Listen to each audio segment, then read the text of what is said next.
Hi friends, అందరూ బాగున్నారా? Welcome to my channel. నేనైతే ఈరోజు దొండకాయ మెంతి పొడితో దొండకాయ కూర అనేది చేస్తున్నానండి. దాంట్లోకి ఏమేమి కావాలనో చెప్తానండి. ఇది నేనైతే అన్నంలో పెట్టుకుని తిన్నా, చాలా బాగుంది. చపాతీలో కూడా బాగుంటుంది, వట్టిగా కూడా తినచ్చు దీన్ని. దీనిలో పల్లీలు, నువ్వులు, కొత్తిమీరలు, జీలకర్ర, ఎండుమిర్చి, మెంతులు వేసి అయితే ఈ కూర అనేది చేసిందండి, పౌడర్ చేసి.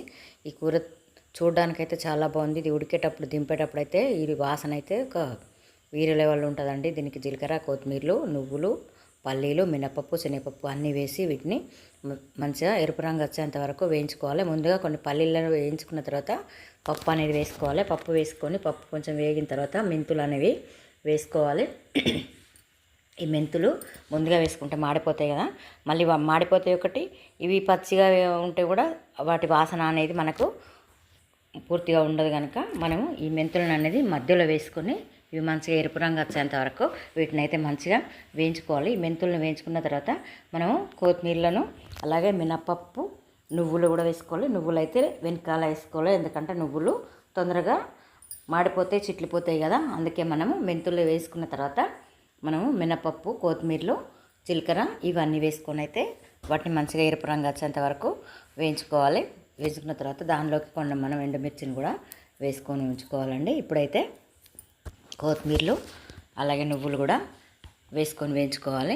ఇవి మంచిగా వేగిన తర్వాత నువ్వులు కూడా వేసుకోవాలి. నేనైతే నువ్వులు తడిపి వేసుకున్నా, అంటే తడపడం అంటే గాలి ఇచ్చిన అంటే అందులో కొంచెం ఉసుకేలాగా అనిపిస్తే అవి కడిగేయకపోతే అయితే తొందరగా వేసుకోవాలి. వీళ్ళు కొంచెం అవి తొందరగా చిల్తాయి, ఇవైతే కొంచెం లేట్గా చిల్తాయి కనుక నేను ముందుగా వేసుకున్నా. ఇవి మంచిగా పదన పోయి వేగేంతసేపు వేయించుకున్న తర్వాత అందులో ఎండుమిర్చి కూడా వేసుకొని దించి పక్కన పెట్టుకోవాలి. దీన్ని పొడి అయితే చేసుకోవాలి. దానిలకు ఒక 5-6 ఎల్లిపాయలను కూడా ఒలిసి వేసుకోవాలి. అవి మిక్సీ పట్టి వచ్చేంతలోపు దానిలో కొత్త తగినంత ఉప్పు వేసుకోవాలి కదా. అయితే పక్కన మనం ఇంత వేయించుకున్నటువంటి ముకుడు ఉంది కదా, అదే ముకుట్లో కొంచెం నూనె అనేది అయితే దీనిలో కొంచెం ఎక్కువనే పడుతుంది. ఒక పావున్నర నూనె అయితే నేను వేసుకున్నా. దానిలో కొంచెం జీలకర్ర అలాగే పసుపు అయితే వేసుకున్నా. దీనిలోకి ఉల్లిగడ్డ, అల్లం వెల్లిపాయ పేస్ట్ అనేది ఏది అవసరం లేదు, అన్నిట్లలో వేయాల్సిన అవసరం లేదు.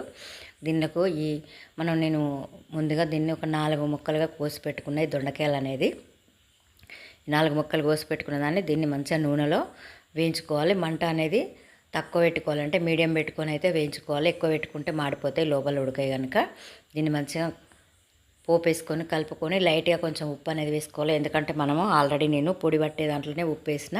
దీనిలో కొంచెం లైట్గా వేసుకొని మూత అనేది పెట్టుకోవాలి. మూత అనేది పెట్టుకుంటే తొందరగా ఉడికిపోతాయి. ఇది ఒక 2-3 సార్లు కలుపుకోవాలి, మాడకుండా ఉంటుంది. ఇలా ఉప్పు వేసుకొని కలుపుకొని మూత పెట్టుకోవాలి. మూత పెడితే కొంచెం తొందరగా మక్కుతుంది. మక్కడం అంటే ఉడుకుతుంది కదా, ముక్క అనేది మెత్తబడాలి. ఇలా మెత్తబడడానికి మూత పెడితే తొందరగా ఉడికిపోతుంది. ఇలా నూనెలో మంచిగా ఫ్రై అవుతుందండి. డీప్ ఫ్రై కాకుండా మనం మూత పెట్టి ఉప్పు వేసుకున్నాం కదా, మామూలుగా ఉడికిందండి. దీన్ని ఒక స్పూన్తో ఇట్లా మనం కిందికి ఒత్తి చూస్తే ముక్క ఉడికింది లేదు తెలుస్తుంది. దొండకాయ తొందరగానే ఉడికిపోతుంది. అంత తొందరగా ఉడికినా 5-10 నిమిషాల్లో అయితే పడుతుందండి, అంత తొందరగా కాదు. ఇలా మనం ముందుగా మిక్సీ పట్టుకున్నట్టు ఉన్నాం కదా, దానిలో ఆ పొడిలో కొంచెం నిమ్మకాయ అంత చింతపండుని కూడా వేసి పట్టుకోవాలి, ఎందుకంటే పులుపు కూడా ఉంటుంది కదా.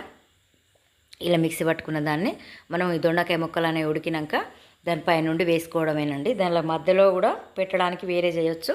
ఇదైతే నేను మామూలుగా మీద ఈ పొడి అనేది చల్లుకొని దించుకున్నా. కానీ దీన్ని ఒక 2 నిమిషాల పాటు మంచిగా కలియబెట్టి దీనిలో కొంచెం మనం కల్యమాకును కూడా వేసుకొని దించుకోవాలి. కొత్తిమీర ఏం అవసరం లేదు. కానీ ఇది ముక్కలకు పట్టేదాకా ఒక 2-3 నిమిషాలు కలుపుకుంటే ఈ వాసన అనేది మనకు ఒక రకమైన స్మెల్ అనేది వస్తుంది. ఆ వాసన వచ్చేంత వరకు ఈ దొండకాయ ముక్కలను అయితే ఫ్రై చేసుకోవాలి. ఫ్రై చేసుకోకపోతే ముక్కలకు ఆ పౌడర్ అనేది పట్టది.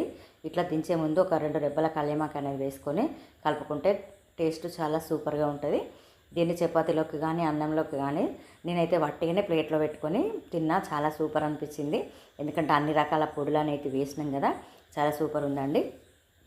చపాతీలకు, పూరీలకైతే బాగుంటుంది. కానీ నేను అన్నంలో మాత్రం పెట్టుకొని వట్టి కూరను కూడా నేను తిన్నానండి. ఇది అన్నంలోకి అయితే చాలా సూపర్గా ఉంది. మీకు నచ్చితే మీరు ఒకసారి చేసుకొని చూడండి.